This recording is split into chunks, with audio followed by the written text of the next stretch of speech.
الحمد لله رب العالمين والصلاة والسلام على أشرف الأنبياء والمرسلين نبينا محمد وعلى آله وصحبه أجمعين. أعوذ بالله السميع العليم من الشيطان الرجيم من حمزه ونفخه ونفسه. بسم الله الرحمن الرحيم. سبح لله ما في السماوات وما في الأرض وهو العزیز الحکیم. قرآن مجید کی سورتوں میں سے 5 سورتیں ایسی ہیں جن کا آغاز اللہ رب العالمین الحمدللہ سے کرتے ہیں. سورۃ الفاتحہ کا آغاز الحمدللہ رب العالمین. سورۃ الانعام کا آغاز بھی الحمدللہ الذی خلق السماوات والارض وجعل الظلمات والنور. سورہ کہف کے آغاز بھی الحمدللہ الذی انزل علی عبدہ الکتاب ولم یجعل لہ عوجا. اسی طرح سورہ الفاطر کا آغاز بھی الحمدللہ فاطر السماوات. سورہ السبع کا آغاز بھی الحمدللہ الذی لہ ما فی السماوات وما فی الارض. اسی طرح قرآن مجید میں 5 سورتوں کا آغاز اللہ رب العالمین قل سے کرتا ہے. قل اوحی الی انہ استمع نفر من الجن قل یا ایہا الکافرون قل هو اللہ احد قل اعوذ برب الفلق قل اعوذ برب الناس. اسی طرح قرآن مجید کی 7 سورتوں کا آغاز اللہ رب العالمین تسبیح سے کرتا ہے. 7 سورتوں کا آغاز اللہ تسبیح سے کرتا ہے. ان سورتوں کو المسبحات السبع کہا جاتا ہے. 7 ایسی صورتیں جن کا آغاز اللہ رب العالمین تسبیح سے کرتا ہے. پہلی سورت سورۃ الاسراء. سبحان الذي أسرى بعبده ليلا من المسجد الحرام إلى المسجد الأقصى الذي باركنا حوله لنريه من آياتنا إنه هو السميع البصير. اسی طرح اللہ رب العالمین سورہ الحدید. سورہ الحدید کا آغاز بھی سبح للہ ما فی السماوات والارض وهو العزیز الحکیم. سورة الحشر سبح لله ما في السماوات وما في الأرض وهو العزيز الحكيم. سورة الصف سبح لله ما في السماوات وما في الأرض وهو العزيز الحكيم. سورة الجمعة يسبح لله ما في السماوات وما في الأرض الملك القدوس العزيز الحكيم. اور سورة التغابن يسبح لله ما في السماوات وما في الأرض وَلَهُ الْمُلْكُ وَلَهُ الْحَمْدُ وَهُوَ عَلَى كُلِّ شَيْءٍ قَدِيرٌ. اور 7ویں سورت سبح اسم ربک الاعلی. یہ 7 سورتیں ایسی سورتیں ہیں جن کا آغاز اللہ رب العالمین تسبیح سے کرتے ہیں. پہلی سورت سبحان الذی اسری بعبدہ. پاک ہے وہ ذات جس نے رات کے کچھ حصے میں اپنے بندے کے سیر کرائے. اب یہ عقیدہ سبحان کیا ہے؟ جو سبحان اللہ عموماً ہم پڑھتے ہیں سبحان اللہ. اللہ تعالیٰ پاک ہے تمام کمزوریوں سے. سبحان اللہ تعالیٰ پاک ہے تمام محتاجیوں سے. سبحان اللہ تعالیٰ پاک ہے تمام عیوب اور تمام نقائص سے. اللہ پاک ہے. سبحان اللہ پاک ہے تمام مجبوریوں سے. اولاد مجبوری ہے، بیوی بچے مجبوری ہے، خاندان مجبوری ہے، پارٹنرشپ مجبوری ہے. سبحان اللہ ان تمام مجبوریوں سے پاک ہے. پھر اللہ رب العالمین سابقہ اقوام و ملل اور سابقہ جتنی مخلوقات جو دنیا سے گزر چکے ہیں، ختم ہو چکے ہیں، مٹ چکے ہیں، ان کے متعلق فرمائے سبح للہ. اللہ کے لیے تسبیح بیان کیا ماضی میں. ما فی السماوات جو کچھ آسمانوں میں تھے وما فی الارض، جو کچھ زمین میں تھے جو ابھی موجود نہیں ہے، ان سب نے ماضی میں بھی اللہ رب العالمین کی تسبیح بیان کی۔ پھر اللہ رب العالمین نے یسبح للہ، جو موجود ہیں یہ بھی اللہ کی تسبیح بیان کرتے ہیں، اور جو مستقبل میں وجود میں آئیں گے وہ بھی اللہ کی تسبیح بیان کریں گے۔ یسبح کا معنی کیا ہے؟ تسبیح بیان کرتے ہیں ابھی اور تسبیح بیان کریں گے مستقبل میں۔ سبح اسم ربک الاعلی میں حکم ہے، سبح اسم ربک الاعلی، انسان تو تسبیح بیان کر اپنے اس رب کا جو ذات کے اعتبار سے بھی اعلیٰ ہے، صفات کے اعتبار سے بھی اعلیٰ ہے، مکان کے اعتبار سے بھی اعلیٰ ہے۔ سبح اسم ربک الاعلی، تسبیح بیان کر کس کا؟ اپنے رب اعلیٰ کا۔ اس کا کارنامہ کیا ہے؟ الذی خلق فسوی، تسبیح اس لیے بیان کر، مفت میں نہیں، خلق فسوی، جس نے تجھے پیدا کیا اور ٹھیک ٹھیک برابر پیدا کیا، صرف پیدا کرنے پر بات نہیں چھوڑی۔ الذی خلق الذی سبح اسم ربک الاعلی الذی خلق فسوی والذی قدر فہدی والذی اخرج المرعى فجعله غثاء احوى سنقرئک فلا تنسى الا ما شاء الله انه يعلم الجهر وما يخفى۔ رسول اللہ صلی اللہ علیہ وسلم خاص موقعوں پہ جو پیغام آپ دیا کرتے تھے، سبح اسم ربک الاعلی، تسبیح بیان کر، پاک ہونا بیان کر، یہ عقیدہ رکھ اللہ تمام کمزوریوں سے اللہ پاک ہے، اللہ بے نیاز ہے۔ الصمد کے عموماً ہم ترجمہ کرتے بے نیاز، بے نیاز آدھا ترجمہ ہے الصمد، اللہ تمام مخلوق سے بے نیاز ہیں، یہ ترجمہ کا ایک حصہ ہے۔ دوسرا حصہ، اور کوئی بھی مخلوق اس سے بے نیاز نہیں ہے، تمام مخلوق سے وہ ذات بے نیاز ہیں اور کوئی بھی مخلوق اس ذات سے بے نیاز نہیں ہے۔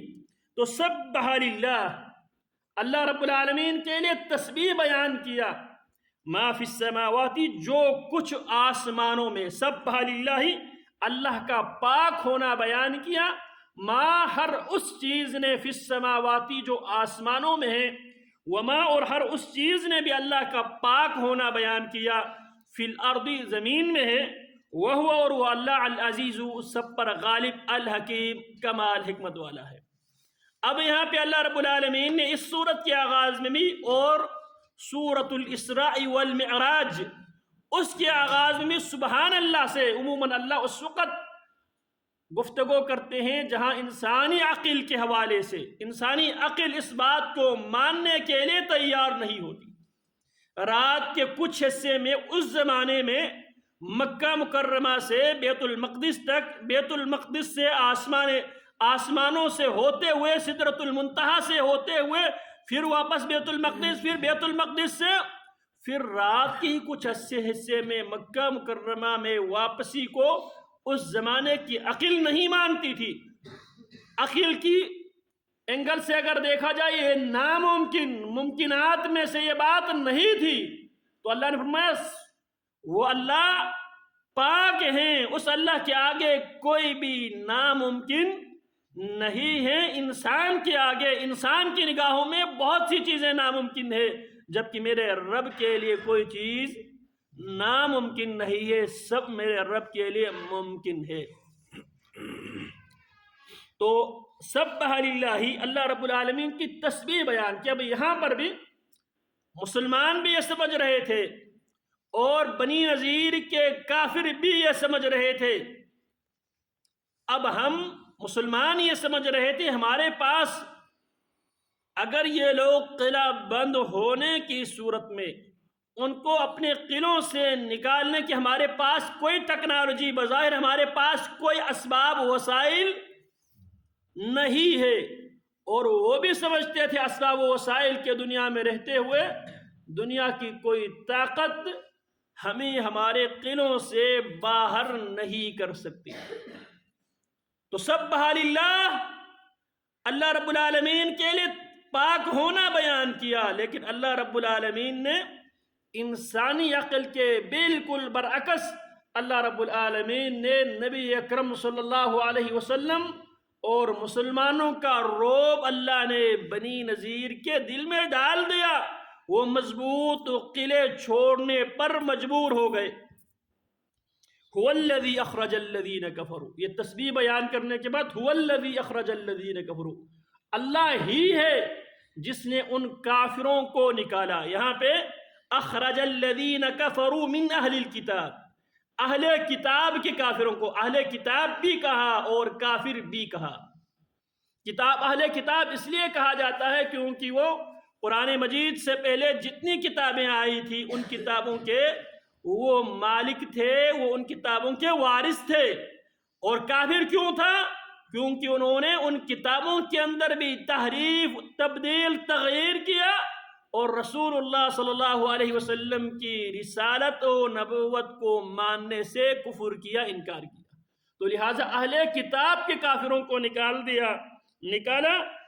هو الذی، اللہ وہی ہے، اخرجا جس نے نکال باہر کیا، الذین ان لوگوں کو کفر جنہوں نے کفر کیا، من اہل الکتاب اہل کتاب میں سے، من دیارہم ان کے گھروں سے، لاول الحشر پہلے ہی اکھٹ میں ان کو اپنے گھروں سے نکال دیا. ما ظننتم ان یخرجوا، ما ظننتم تم نے گمان نہیں کیا تھا ان یخرجوا کہ وہ نکلیں گے آسانی سے. وظنوا، اور انہوں نے بھی یہ گمان کیا تھا، انہم مانعتہم انہیں بچانے والے ہیں، حصونہم ان کے قلعے، ان کی مضبوط دیواریں انہیں بچانے والی ہیں. فآتاہم اللہ من حیث لم یحتسبوا، اللہ ان کے پاس وہاں سے آئے جہاں سے وہ گمان بھی نہیں کر سکتے تھے. وقذف فی قلوبہم الرعب، اور اللہ رب العالمین نے ان کے دلوں میں رعب ڈال دیا. یخربون بیوتہم بایدیہم وایدی المؤمنین، یخربون بیوتہم، یخربون وہ برباد کر رہے تھے، تباہ و برباد کر رہے تھے، بیوتہم اپنے گھروں کو. یہ بہت ہی حاسد قوم ہے، یہودی انتہائی حاسد قوم ہے.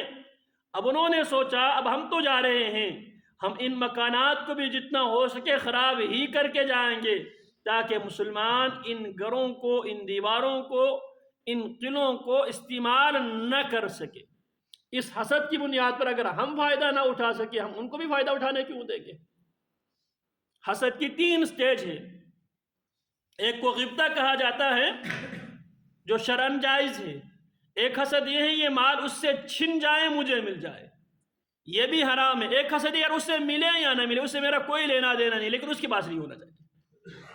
یہ سب سے بدترین حسد کا بدترین صورت یہ ہے. 2 بدترین صورت ہے لیکن یہ آخری جو صورت ہے وہ سب سے بدترین ہے. پہلی صورت کیا ہے جی؟ اس سے یہ مال چھن جائیں اور یہ مال مجھے مل جائے، اس کے پاس نہ رہے میرے پاس آ جائے. ایک حسد کی صورت یہ ہے. ایک حسد کی صورت یہ میرے پاس آئے نہ آئے لیکن اس کے پاس کسی حالت میں نہیں رہنی چاہیے. یہ شیطان والے حسد تھے. تو یہودیوں نے کیا کیا؟ یخربون بیوتہم، وہ اپنے گھروں کو برباد کر رہے تھے، بایدیہم اپنے ہاتھوں سے، وہ اپنے ہاتھوں سے برباد کر رہے تھے تاکہ مسلمان ہمارے جانے کے بعد، مسلمانوں کے قبضے میں آنے کے بعد ان کے قابل استعمال نہ رہے. وایدی المؤمنین، اور مومنوں کے ہاتھوں ان کے مکانات، ان کے قلعے تباہ ہو رہے تھے کیونکہ مسلمان فتح کرنے کے لیے اس کو تباہ کر رہے تھے. فَأْتَبِرُوا يَا أُولِي الْأَبْصَارِ، فَأْتَبِرُوا پس تم عبرت حاصل کرو، یا اولی الابصاری اے آنکھوں والو، آنکھوں والو عبرت حاصل کرو. ٹیکنالوجی پہ، اپنے ظاہری اسباب پہ مت جاؤ. اللہ رب العالمین نے اس زمانے میں سب سے زیادہ مالی اعتبار سے بھی وہ مضبوط تھے یہودی، جنگی ساز و سامان کے اعتبار سے بھی وہ مضبوط تھے، اور قلعہ کے اعتبار سے بھی ان کے پاس قلعے تھے. قلعے، اس قلعوں میں ان کے پاس پانی بھی وہاں پہ وافر مقدار میں موجود ہے، کھانے کی خوراک بھی بظاہر موجود ہے، اور اس قلعہ کو توڑنے کے لیے مسلمانوں کے پاس وہ اسباب و وسائل بھی نہیں ہے. اس کے باوجود اللہ فرماتے ہیں یہ میرے رب کا ایک خاص فضل ہے. رسول اللہ صلی اللہ علیہ وسلم فرماتے ہیں اوتیت خمسا لم یؤتہن احد قبلی، اللہ نے مجھے 5 ایسی چیزیں عطا کی ہیں جو مجھ سے پہلے کسی بھی نبی اور رسول کو اللہ نے نہیں دیا۔ ان میں سے ایک آپ نے کیا فرمایا؟ نصرت بالرعب مسیرۃ شہر، اللہ نے میری مدد کی ہے اور رعب کے ذریعے میں 1 مہینے کی مسافت پہ ہوتا ہوں، دشمن کے اوپر اللہ میرے خوف طاری کر دیتا ہے۔ تو یہ اللہ رب العالمین نے اپنی طرف سے رعب طاری کر کے بنو نذیر کے کافروں کو ان کے گھر بار، ان کے قلعے، ان کے مال و اسباب چھوڑ کر مدینہ سے نکلنے پر مجبور میرے رب نے کیا۔